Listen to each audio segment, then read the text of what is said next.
tidak diadakan ya, karena saya melihat juga kesibukan dari Bapak Ibu semua. Ya puji syukur hari ini masih ada yang mau menghadiri, walaupun nanti ada yang hadir enggak ya, saya ketakutan seperti itu, tapi yang masih ada yang datanglah ya di sini.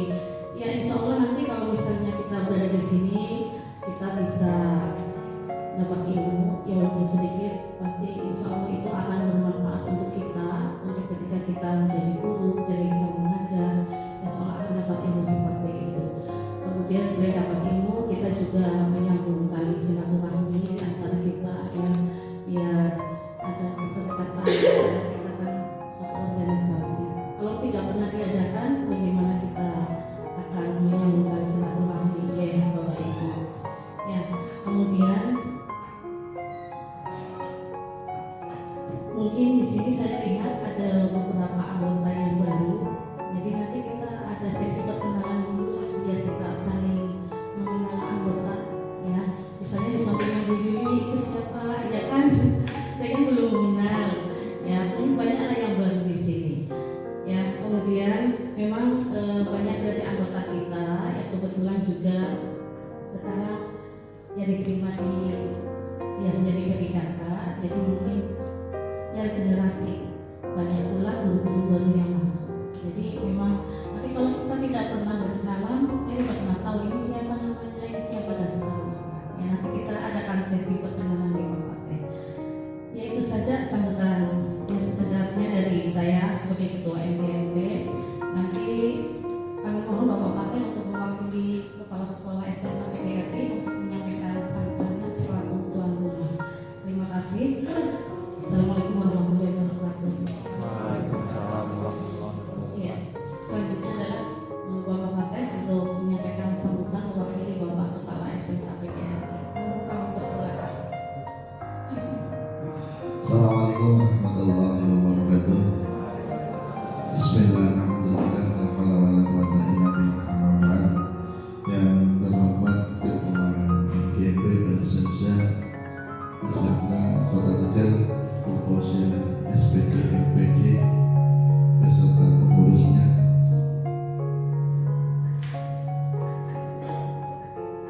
yang saya hormati Bapak Ibu Guru Bahasa Indonesia se-Kota Tegal, khususnya SMK yang berbahagia.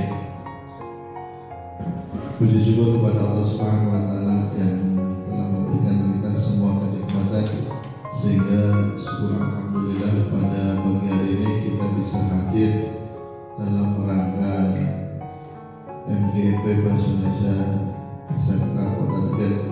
Mudah-mudahan dalam kegiatan ini bermanfaat bagi kita dan bisa mengembangkan diri khususnya untuk guru bahasa Indonesia.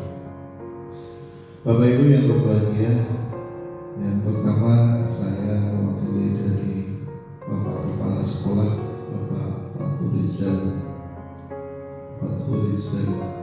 SO, masih muda karena saya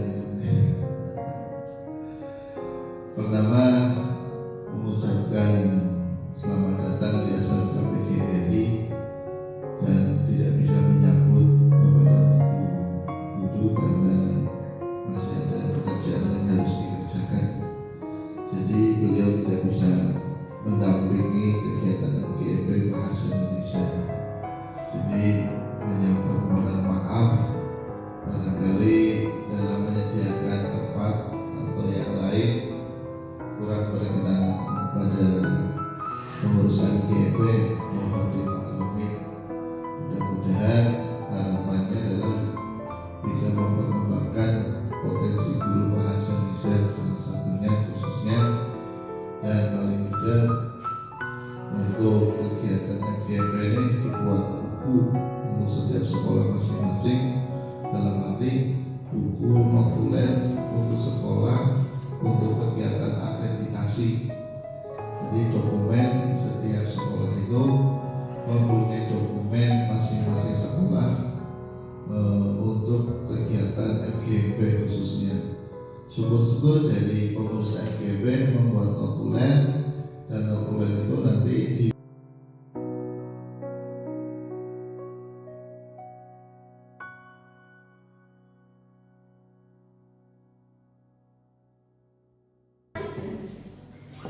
Ya, jadi sekali lagi memang saya memaparkan budaya positif itu dalam rangka tugas supaya saya sharing kepada Bapak Ibu mengenai materi yang sudah diajarkan di pendidikan guru penggerak.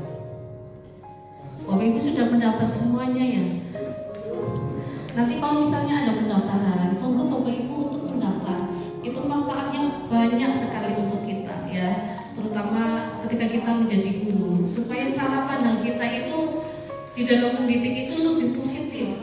Itu yang saya rasakan benar ketika saya mengajar, mindset saya bisa menjadi berubah.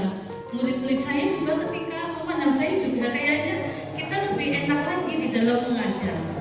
Entah pokoknya ketika saya menerapkan itu, apa yang sudah saya dapat di dalam guru penggerak, itu pada akhirnya juga saya berpikir positif kepada murid saya pun berpikir positif kepada saya. Itu ada timbal balik semacam itu ya.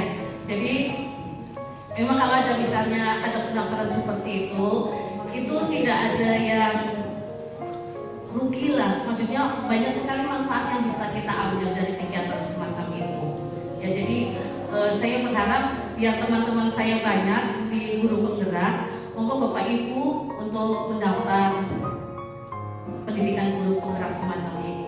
Mungkin nanti yang sudah mendaftar ini, mungkin ada Bapak Ibu yang mendaftar ya di angkatan ke-8. Mungkin belum pengumuman tapi ya Bu Yuli ikut. Yang angkatan 6 ya. Oh, angkatan 7.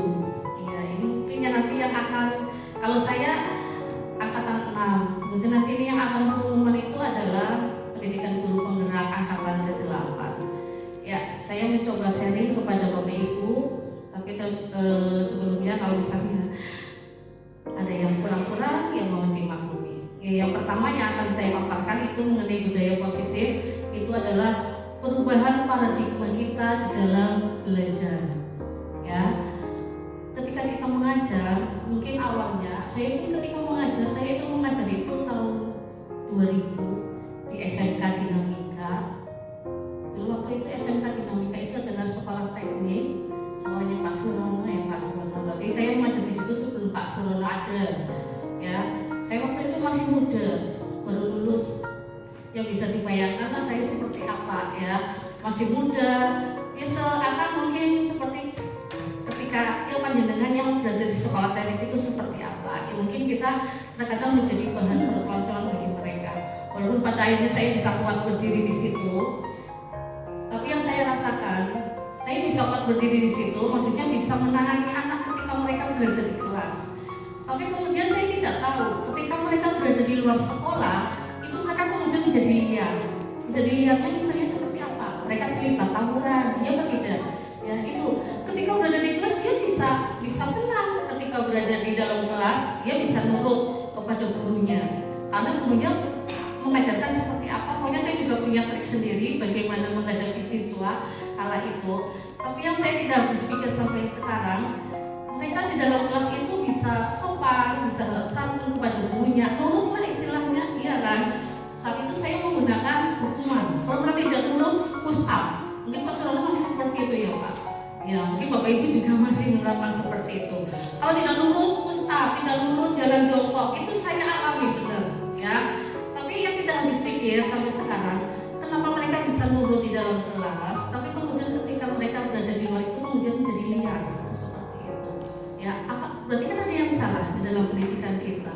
Ya, seharusnya ketika mereka di dalam kelas itu mereka bisa nurut, nanti di luar kelas juga pun mereka akan berbuat hal yang sama.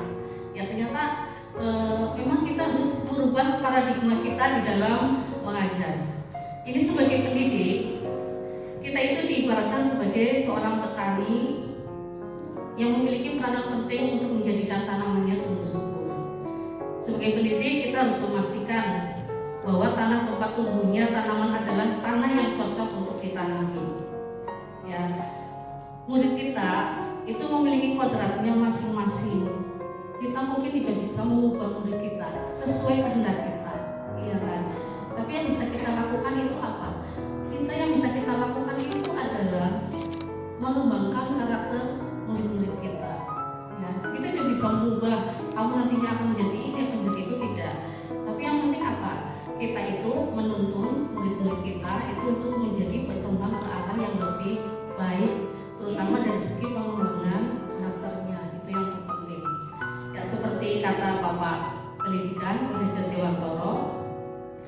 Kita ambil contoh perbandingannya dengan hidup tumbuh-tumbuhan seorang petani yang menanam padi misalnya, hanya dapat menuntun tumbuhnya padi.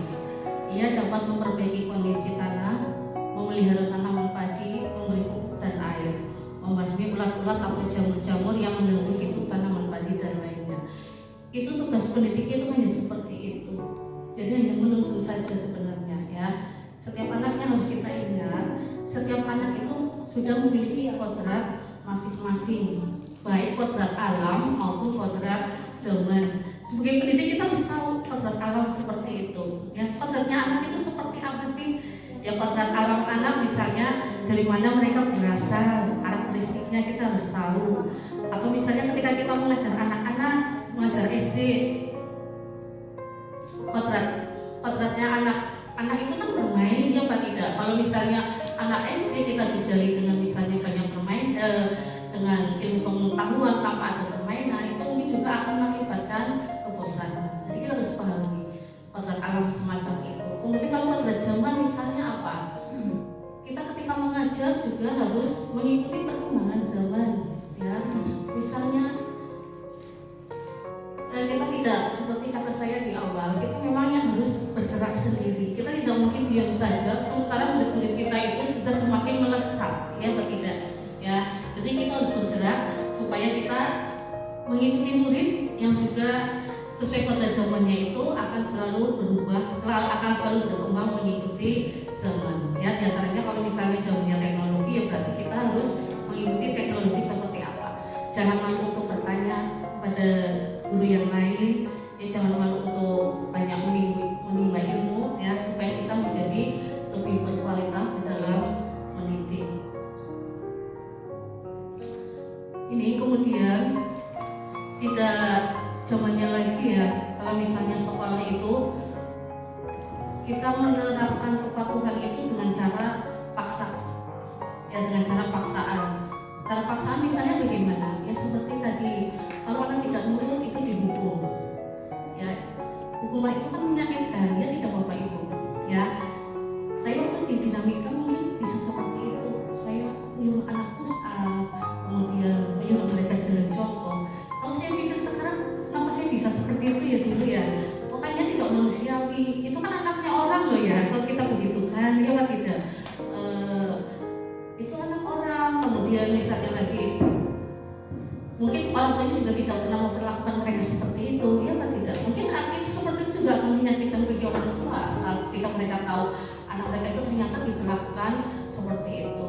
Tapi mungkin yang sekolah di sana mungkin, ya Bu bisa ngomong seperti itu, tidak mengalami sendiri. Saya sudah mengalami kok seperti itu ya. Tapi kemudian ketika saya pindah di SMK 2, mungkin saya mindsetnya juga berubah ya.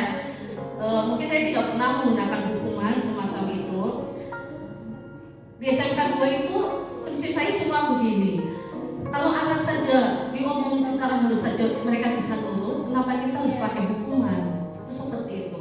Dan alhamdulillah yang saya ajar juga anaknya kebetulan santun-santun, baik murid laki-laki maupun murid perempuannya. Padahal di kami juga ada jurusan teknik, teknik komputer dan jaringan. Jadi sekolah itu diibaratkan sebagai tanah tempat bercocok tanam, sehingga guru harus mengusahakan sekolah jadi lingkungan yang menyenangkan, menjaga dan melindungi murid dari hal-hal yang tidak baik. Ini yang terpenting. Jadi lingkungan yang aman dan menyenangkan mereka untuk belajar. Nah, tuntutannya seperti itu, kembali ke tanggung jawab guru. Yang pertama, guru itu harus mampu menciptakan suatu lingkungan positif yang terdiri dari warga sekolah yang saling mendukung, saling belajar, saling bekerja sama sehingga tercipta kebiasaan-kebiasaan baik. Kemudian yang kedua, dari kebiasaan-kebiasaan baik itu akan tumbuh menjadi karakter-karakter baik warga sekolah. Kemudian yang ketiga, dari karakter-karakter dari kebiasaan-kebiasaan baik akan membentuk sebuah budaya positif. Jadi yang terpenting apa di sini? Kita menjalin hubungan dulu antar sesama warga di sekolah tersebut, baik guru-gurunya, guru dengan murid, itu harus bekerja sama untuk menciptakan kebiasaan-kebiasaan baik. Kebiasaan baik nantinya akan akan menumbuhkan budaya yang positif pula. Kebiasaan baik itu misalnya seperti apa? Ya kita bisa berkolaborasi dengan guru-guru.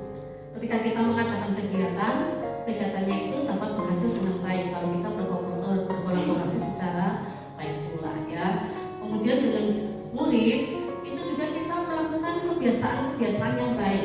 Kita bisa mengajarkan mereka setiap kali bertemu harus tersenyum, harus berjabat tangan, itu bisa seperti itu. Pada akhirnya kemudian dari karakter-karakter baik itu nanti di sekolah tersebut akan timbul budaya positif. Dan namanya budaya positif itu tidak serta-merta, iya kan? Itu harus dari kebiasaan terus menerus. Guru mungkin bisa melakukan kebiasaan itu, menanamkan kebiasaan itu, disertai juga dengan contoh-contoh, ya. Dari contoh misalnya bagaimana guru itu bersikap, berkata, berbaju, berpenampilan rapi, itu bisa mencontohkan seperti itu. Juga jangan bosan-bosan untuk menanamkan kebiasaan-kebiasaan baik kepada murid-murid. Itu tanggung jawab guru. Ya. Jadi insya Allah dengan yang penting intinya itu saja kok. Kalau kita kebiasaan baik itu bisa didapat dari mana? Budaya positif itu bisa dari apa sih? Yang pertama dari contoh. Guru memberikan contoh, kemudian melakukan kebiasaan-kebiasaan yang berulang-ulang sehingga nantinya akan timbul budaya positif. Coba Bapak Ibu dicermati di lingkungan sekolah masing-masing. Yang pertama, suasananya bagaimana? Menyenangkan apa tidak ketika belajar? Ya, ketika Bapak Ibu mengajar itu merefleksikan, melakukan kegiatan refleksi apa tidak? Pernah menanyakan kepada murid-murid apa tidak? Coba kita sudah berada di tahap refleksi, misalnya di akhir pembelajaran, kita refleksikan kegiatan kita pada hari ini. Menyenangkan apa tidak belajar hari ini? Ya mungkin kita bisa menanyakan seperti itu, ya. Kita kan tidak misalnya mengajar kemudian hanya memberi sekedar tugas saja, ini yang dikerjakan. Setelah itu sudah tugas kita selesai. Muridnya entah paham atau tidak. Ya mungkin kita biasanya mungkin seperti itu ya. Tapi kita mulai. Yang terpenting kita ketika kita melakukan kegiatan itu selalu ada refleksi mengenai kegiatan tersebut. Murid saya senang apa tidak? Kita bisa menanyakan kepada murid kita, ya. Coba pembelajaran hari ini menyenangkan apa tidak untuk kalian? Jadi yang terpenting itu ada refleksi dari suatu kegiatan, ya. Kemudian bagaimana murid-murid saling berinteraksi? Mungkin kita bisa lihat interaksinya bagaimana. Apakah mereka menggunakan kata-kata yang kasar, kemudian mereka berantem dan sebagainya, itu kita bisa melihat seperti itu. Kemudian bagaimana guru saling bertegur sapa, bagaimana guru menyapa murid, bagaimana guru menyelesaikan suatu permasalahan. Tadi yang terpenting yang nomor 5. Bagaimana guru menyelesaikan suatu permasalahan atau konflik antar murid, itu caranya bagaimana? Apakah dengan cara yang halus, ataukah dengan cara yang memberatkan bagi mereka, atau mungkin bahkan menyakitkan bagi mereka? Itu mungkin dari sekarang sudah mulai kita pikirkan, ya. Nah, kemudian suatu lingkungan yang aman dan nyaman akan memberikan murid kesempatan dan kebebasan untuk berproses belajar, membuat kesalahan. Jadi tidak apa-apa yang membuat kesalahan, ya. Itu manusiawi kok kalau misalnya murid itu membuat kesalahan. Dari kesalahan itu mungkin mereka nanti akan bisa belajar lagi, ya, sehingga mampu menerima dan menyerap suatu pembelajaran. Jadi yang terpenting anak akan belajar dengan baik kalau lingkungannya aman dan nyaman. Itu yang terpenting. Ya, sekarang sudah berada di akhir di perubahan paradigma kita. Selama seseorang merasakan tekanan-tekanan dari lingkungannya, maka proses pembelajaran akan sulit terjadi. Dan salah satu tanggung jawab kita sebagai pendidik adalah menghilangkan atau mencabut gangguan-gangguan yang menghalangi proses pengembangan potensi murid. Itu tugas kita. Tugasnya hanya simpel saja sebenarnya, ya. Karena kita sebenarnya itu hanya menuntun, ya. Karena mereka semua sudah ada kodrat alam dan kodrat semuanya. Tinggal kita memperbaiki karakter mereka. Ya, itu yang pertama mengenai perubahan paradigma. Monggo ada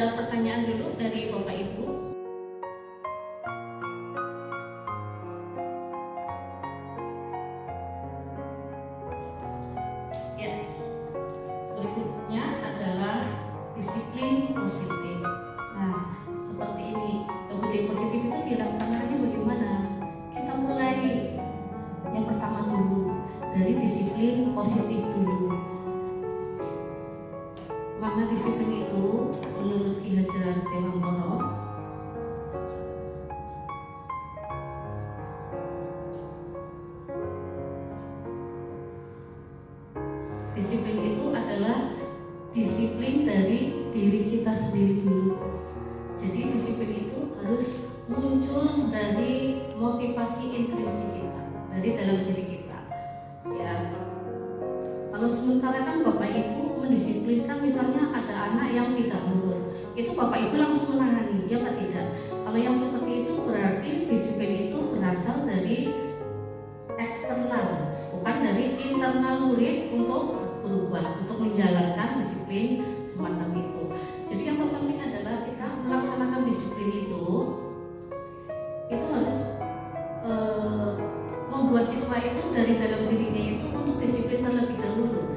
Jadi bagaimana caranya menumbuhkan disiplin siswa? Nah itu tugas guru itu seperti itu, harus bisa menumbuhkan disiplin dari dalam diri mereka. Tidak lantas kalau misalnya anak itu ketika mereka terlambat langsung ditangani, ayo kamu push up 30 kali, itu sudah, itu pernah saya lakukan dulu ya waktu di SMK di Lugu, pernah seperti itu ya. Kamu kok selalu terlambat terus seperti itu, ayo disiplin push up dulu, atau jalan sambil jongkok, itu pernah seperti itu saya ya. Tapi sekarang memang sudah tidak pernah lagi. Jadi yang terpenting itu apa sebenarnya? Kita harus menumbuhkan disiplin dari dalam diri anak itu sendiri.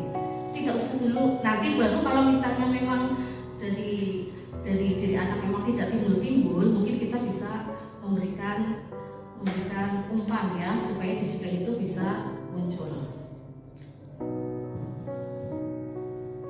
Nah, mungkin kalau sekarang kan digaungkan ada merdeka mengajar, merdeka belajar. Itu sebenarnya kalau murid yang merdeka itu bagaimana sih? Murid yang merdeka itu adalah murid yang bisa bertanggung jawab terhadap dirinya sendiri. Itu dari arti kata merdeka ya, merdeka dalam pembelajaran. Merdeka juga bisa berarti tidak bergantung pada orang lain.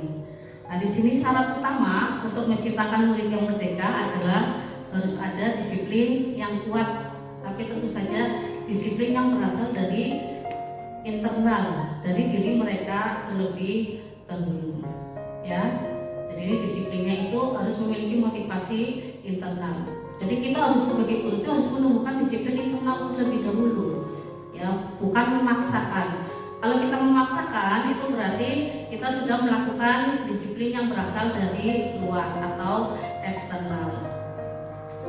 Menurut Diana Rosen, di sini kata disiplin berasal dari bahasa Latin disiplina yang artinya belajar. Jadi sesungguhnya disiplin, kalau kita tahu disiplin itu artinya apa sih? Artinya patuh kepada peraturan. Mungkin makna kita seperti itu ya. Padahal itu kalau dari bahasa Latin disiplina itu artinya adalah belajar ya. Atau juga selain itu bisa berarti murid atau pengikut.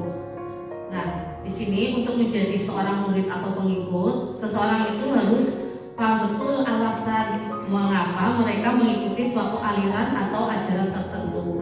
Sehingga motivasi yang terbangun adalah motivasi intrinsik, bukan ekstrinsik. Jadi makna disiplin dari bahasa Latin itu sebenarnya dalam ya, karena disiplin itu mungkin yang selama kita tahu disiplin itu artinya patuh loh kepada peraturan. Itu ternyata tidak seperti itu ya. Disiplin itu artinya kalau dari bahasa Latin itu mau belajar. Artinya apa? Mau belajar dengan motivasi yang terbangun dari dalam diri sendiri atau motivasi intrinsik. Seseorang yang memiliki disiplin ini berarti mereka bisa bertanggung jawab terhadap apa yang dilakukannya, karena mereka mendasarkan tindakan mereka pada nilai-nilai kebajikan universal.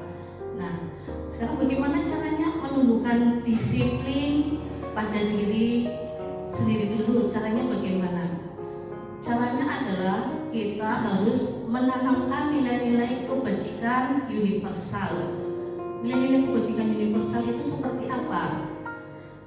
Kalau dalam pembelajaran kita di kurikulum Merdeka, nilai-nilai universalnya itu adalah terdapat pada profil pelajar Pancasila yang ada 6 nilai itu ya. Di pada 6 apa lo Panda? Nilai-nilai kebajikan dalam profil pelajar Pancasila. Yang pertama apa nilainya? Yang pertama apa? Berketuhanan. Kemudian yang kedua mandiri, yang ketiga kreatif, kemudian yang keempat gotong royong, yang kelima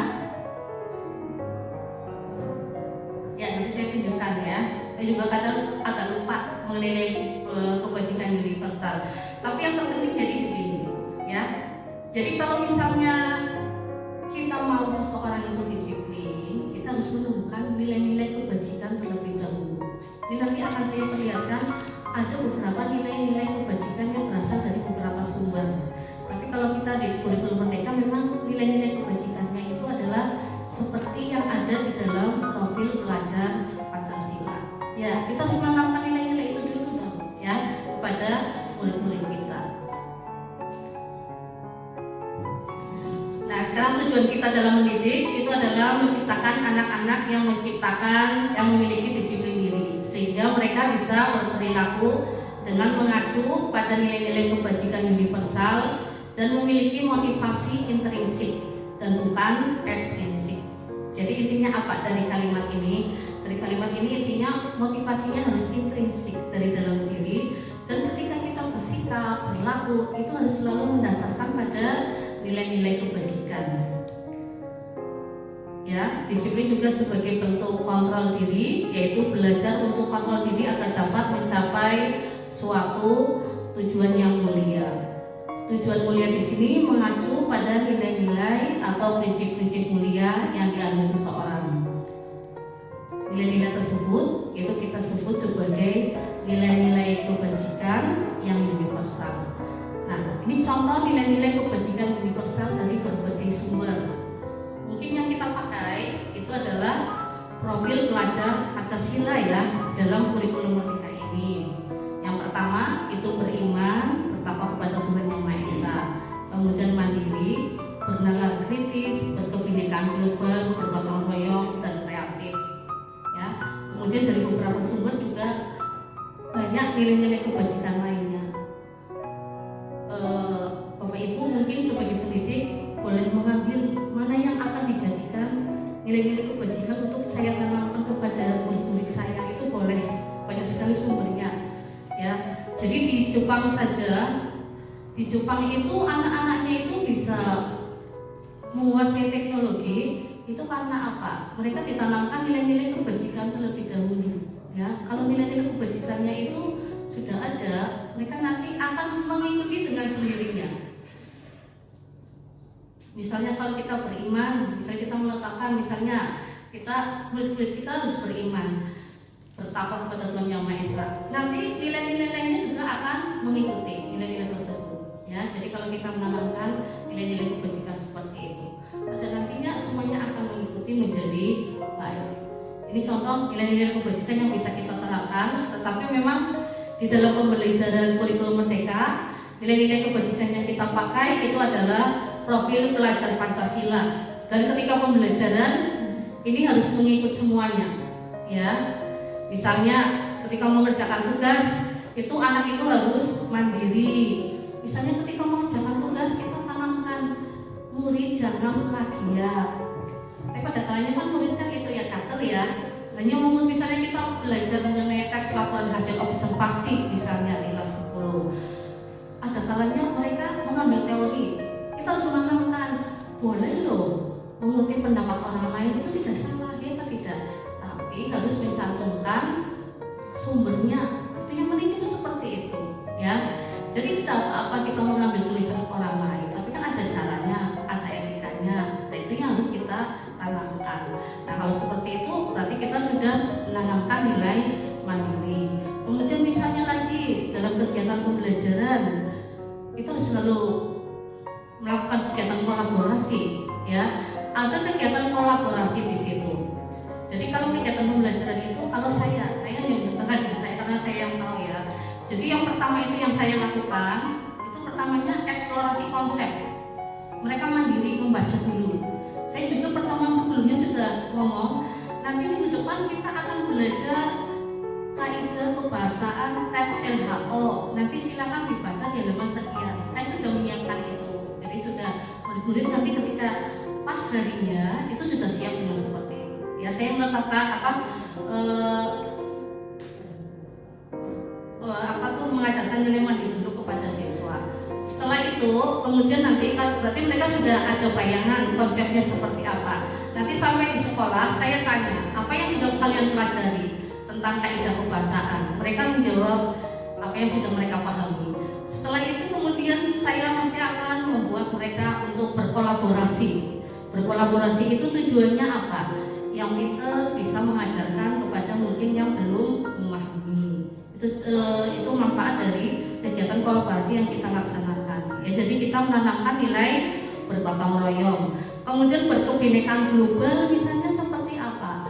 Berkebinekaan global misalnya ketika kita membuat kelompok, yang mungkin di situ tidak hanya ada perempuannya semua. Kebetulan memang kelas saya kebanyakan perempuan ya. Jadi tapi sebisa mungkin dalam satu kelas itu, dalam satu kelompok itu ada laki-laki, ada perempuan, ada yang ya biar ada kebinekaannya di situ dalam satu kelompok itu ya. Kemudian kreatifnya apa di sini? Kreatif misalnya membuat komik strip, pelajaran teks anekdot. Mereka mesti tanya, Bu boleh nyontek apa enggak Bu? Boleh lihat internet apa tidak? Boleh, tapi coba kalian. Masa sih kalian tidak bisa beda dari yang kalian lihat? Ya itu kita menanamkan supaya siswa itu lebih kreatif ya. Kalau saya menggunakan buku paket yang dikeluarkan dari pemerintah, dan kelihatannya begitu memang sudah pas kalau menurut saya ya. Jadi memang saya hanya menggunakan buku paket tersebut. Dan sampai sekarang alhamdulillah semua yang ada di buku itu step-stepnya mereka mau mengerjakan dengan senang hati tanpa ada protes. Misalnya belajar mengenai komik, membuat komik itu kan buat saya seperti saya saja tidak bisa menggambar, ya kan? Dulu waktu saya sekolah ketika ada pelajaran menggambar itu saya nangis karena tidak bisa menggambar. Dan biasanya ujung-ujungnya nanti bapak saya itu pergi ke tetangga kemudian minta tolong tetangga untuk menggambarkan, itu seperti itu. Saya tahu. Jadi ketika saya tahu bagaimana susahnya menggambar. Jadi ketika saya akan mengajarkan komik, ini murid saya bisa pandai ya. Suami saya juga tidak bisa menggambar. Tapi saya terus terang kepada murid saya ceritakan diri saya seperti apa, bahwa saya tidak bisa menggambar. Tapi itu saya harus selalu membangkitkan motivasi mereka untuk bisa menggambar. Yang penting saya ngomong, sudahlah komiknya terserah kalian tokohnya mau apa. Tokohnya itu boleh manusia, boleh hewan, atau mungkin benda-benda juga boleh. Korek api saja sudah lidi, itu kan gampang kan gambarnya, itu boleh kamu gambar. Yang pentingnya namanya komik itu ada gambar dan ada dialognya. Itu kata saya seperti itu. Dan akhirnya ketika jadi mereka tidak hanya sekedar menggambar korek api loh, tapi bagus komiknya ya. Dan saya bukan masing-masing kelas itu komiknya saya bukukan menjadi antologi komik kelas 10 AKL 1. Dan mereka bangga memiliki hasil karya semacam itu ya. Jadi memang kita tidak selalu cuek dengan tugas-tugas dari murid kita. Kita buat yang bagus, kita rapikan sehingga mereka bangga. Ternyata kita bisa ya punya antologi. Mereka seperti itu. Ya, tadi mereka tidak tahu antologi itu seperti apa sih Bu. Ya, tapi saya selalu simpan karya-karya murid saya. Jadi saya antologikan ya supaya bisa menjadi kenang-kenangan bagi mereka. Nah, itu contoh penerapan nilai-nilai kebajikan universal. Ini sebenarnya yang saya terangkan mungkin hanya profil pelajar Pancasila karena ini yang kita pakai di dalam pembelajaran kurikulum Merdeka. Sementara banyak lagi referensi dari berbagai sumber yang bisa kita jadikan nilai-nilai kebajikan yang mungkin tidak hanya bisa diterapkan untuk murid-murid kita, juga bisa diterapkan untuk anak-anak kita di rumah. Ya, demikian. Jadi intinya adalah untuk membangun disiplin yang positif, kita mulai dari membangun motivasi secara intrinsik terlebih dahulu, secara dari dalam diri.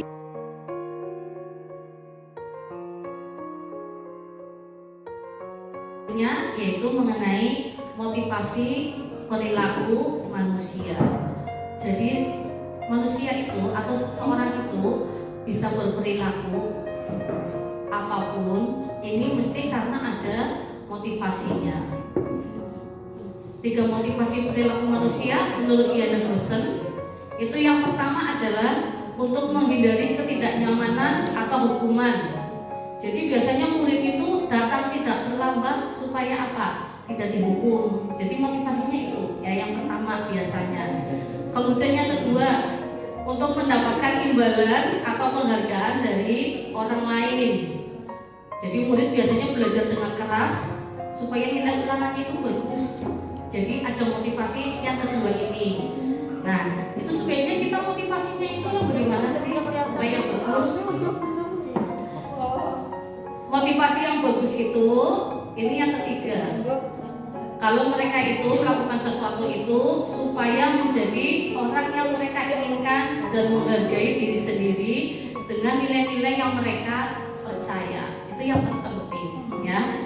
Jadi mungkin kita harus mengubah motivasi dari murid-murid kita, ya. Jadi bagaimana seharusnya mereka berperilaku. Jadi kalau misalnya, ayo loh, kamu itu berangkat sekolah itu bukan karena tidak terlambat itu bukan karena untuk menghindari ketidaknyamanan atau hukuman, tapi memang seharusnya kamu juga tidak terlambat, ya. Jadi kita harus menerapkan nilai-nilai kebajikan. Ya mungkin seperti ini sambil makan bakso saja bisa dibaca sendiri ya. Bagaimana menghindari ketidaknyamanan atau hukuman, ya. Ya, untuk dua motivasi nomor 1 dan nomor 2 ini motivasinya ini bersifat eksternal. Jadi motivasi yang tumbuh karena orang lain, ya. Motivasi karena hukuman atau motivasi mendapatkan imbalan ini masih bersifat eksternal. Motivasi yang internal itu seperti apa? Nah, motivasi internal yang timbul dari dalam diri itu adalah motivasi yang ketiga, supaya mereka menjadi orang yang mereka inginkan dan menghargai diri sendiri dengan nilai-nilai yang mereka percaya. Kalau kita sudah sampai di motivasi yang ketiga ini, motivasi internal, itu nantinya dalam diri itu mereka akan melakukan nilai-nilai yang mereka yakini, ya. Kan sudah timbul motivasi internal. Pada akhirnya mereka kemudian akan melakukan sesuai dengan nilai-nilai yang mereka yakini. Kalau sudah seperti itu, nantinya akan timbul disiplin positif. Karena disiplin positif itu timbul dari internal murid, ya. Ini mengenai motivasi perilaku manusia. Jadi sebagai guru kita harus lebih mengembangkan atau menumbuhkan motivasi yang berasal dari dalam diri murid. Itu demikian Bapak Ibu untuk motivasi perilaku manusia. Ada yang mau selingan lagi? Monggo. Apa nyanyi dulu Pak Teh? Bu Eni nyanyi dulu Bu Eni. Monggo masih makan dulu aja nggak apa-apa Mas. Oh iya.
Iya.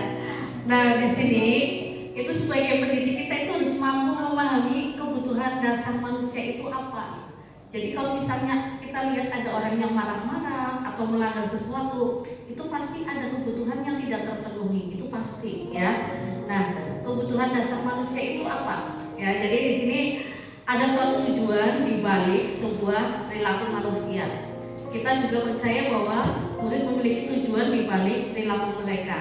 Salah satunya adalah untuk memenuhi kebutuhan dasar mereka. Jadi misalnya kalau ada murid SD misalnya nangis gerung-gerung, itu mereka nangis itu mesti ada kebutuhan yang tidak terpenuhi. Jadi mereka berusaha memenuhi kebutuhannya itu ya dengan cara menangis seperti itu. Ada kalanya yang menjadi guru, ini anak capek apa sih, pengennya apa? Kan kita harus tahu seperti itu ya. Jadi makanya ketika ada anak yang melanggar sesuatu, melanggar peraturan, itu juga pasti ada kebutuhan dari mereka yang tidak terpenuhi. Nah, 5 kebutuhan dasar menurut William Glasser dalam Choice Theory itu adalah yang pertama ada kebutuhan untuk bertahan hidup atau survival, kasih sayang dan rasa diterima, love and belonging, kebebasan atau freedom, kesenangan atau fun, dan penguasaan atau power. Ya, contohnya apa misalnya? Misalnya ada anak yang belajar dengan keras, tujuannya apa? Tujuannya supaya nilainya itu bagus, kalau bisa tertinggi di antara teman-temannya. Itu berarti apa? Dia menginginkan kebutuhan apa? Kebutuhan akan penguasaan atau power. Ya, kemudian kalau misalnya nilainya mungkin menjadi jatuh, berarti nanti dia akan berusaha lebih lagi supaya kebutuhan akan penguasaannya itu bisa terpenuhi. Ya, jadi ketika kita lihatlah murid kita, kalau ada sesuatu yang salah dengan murid kita mencoba memahami dulu, kamu itu butuhnya apa sih? Nah, ini 5 kebutuhan dasar manusia, ya, dari survival, love and belonging, freedom, fun, and power. Seperti itu, ya. Sebenarnya ketika kita mendapatkan apa yang kita inginkan, saat itu kita sedang memenuhi satu atau lebih dari satu kebutuhan dasar kita, ya. Jadi kalau kita berusaha mendapatkan apa sesuatu, itu sebenarnya kita juga dalam rangka memenuhi kebutuhan kita. Ketika seorang murid melakukan suatu perbuatan yang bertentangan dengan nilai-nilai kebajikan atau melanggar peraturan, hal itu sebenarnya dikarenakan mereka gagal memenuhi kebutuhan dasar mereka. Ya, jadi ini yang harus kita pahami. Murid itu melanggar peraturan karena apa? Karena mereka gagal memenuhi kebutuhan dasar mereka. Begitu ya Bapak Ibu. Jadi semuanya sudah tahu ya, apa sih kebutuhan dasar manusia itu? Itu ada 5. Dan itu yang harus kita pahami supaya ketika ada murid yang melanggar itu, kita cukup ngomong, oh, kenapa sih kayak kita terus melanggar peraturan terus, mesti kamu butuh ini ya. Kita harus tahu itu seperti itu. Cukup kita ngomong seperti itu. Kalau ada anak yang marah atau apa, misalnya pakai kok marah terus ya, berarti ada kebutuhan yang nggak terpenuhi dari diri kamu teh.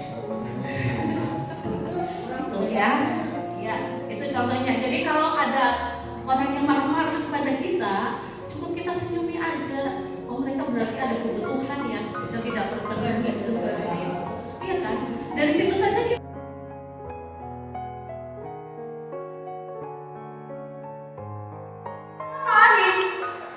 kapan sih kamu tidak terlambat? Malas sekali ya kamu jadi anak. Saya Dasar pemalas. Gak kapok-kapok sih kamu. Sudah berapa kali terlambat? Sana, kamu keliling lapangan basket 2 kali. kenapa saya harus keliling lapangan basket, Bu? Kenapa? Kamu melawan ibu. Berani-beraninya.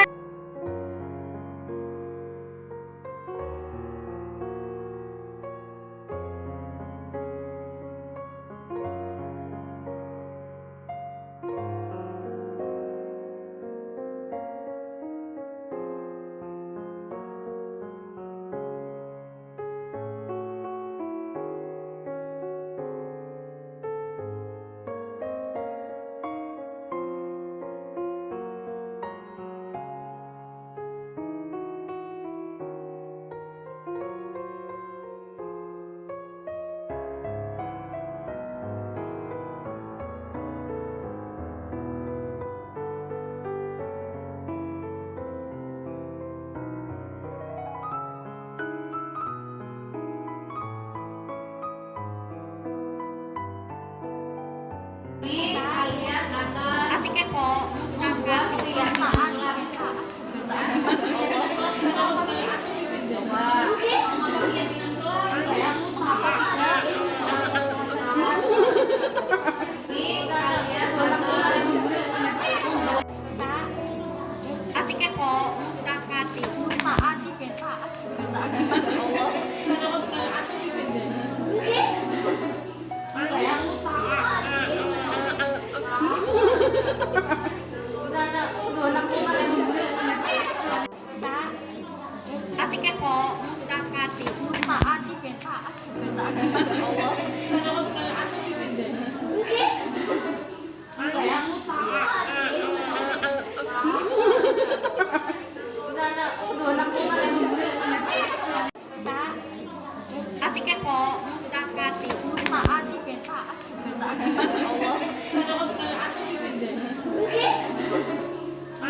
Atike kok mustaqati taati ke taat taat kepada Allah. Karena kalau kita aku beda.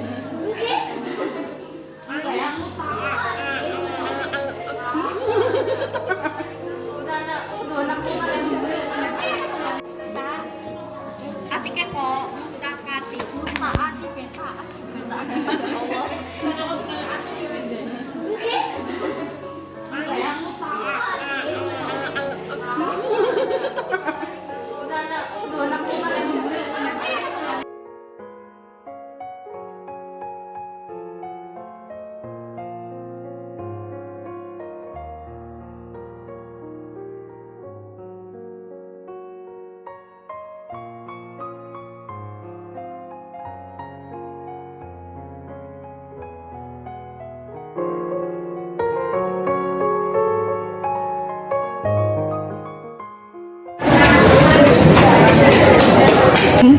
Ya, coba kalian masih ingat apa tidak pelajaran minggu kemarin mengenai kaidah kebahasaan teks anekdot?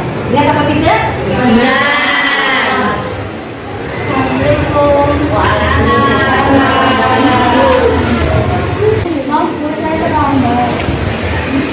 Ya, kamu tahu apa tidak kalau misalnya kamu itu seharusnya hadir di kelas ini itu jam berapa? Jam 7, tapi ini jam berapa? Jam 8 pagi. Ya, kalau misalnya terlambat, itu kan hal yang manusiawi. Setiap orang juga pasti pernah terlambat, ya kan? Nah, tapi di sini terus kamu tahu, kamu itu terlambat pasti kan ada alasannya, ya atau tidak? Kenapa?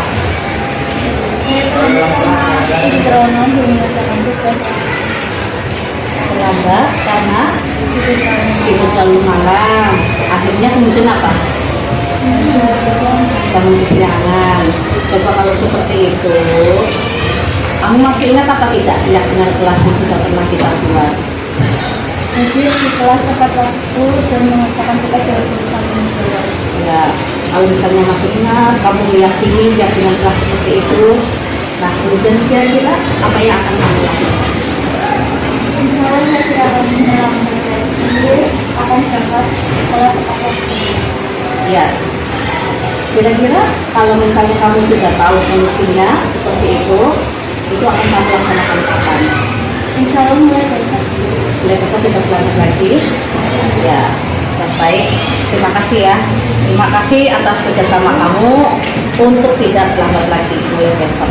Ya, sekarang silakan.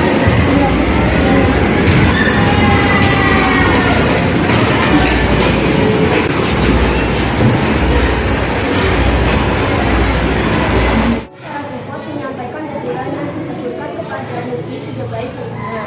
Dibalik nada yang halus dan lembutnya, Bos tidak mengurangi ketegasan yang disampaikan dari pesan yang disampaikan oleh Muti, yaitu agar tidak terlambat lagi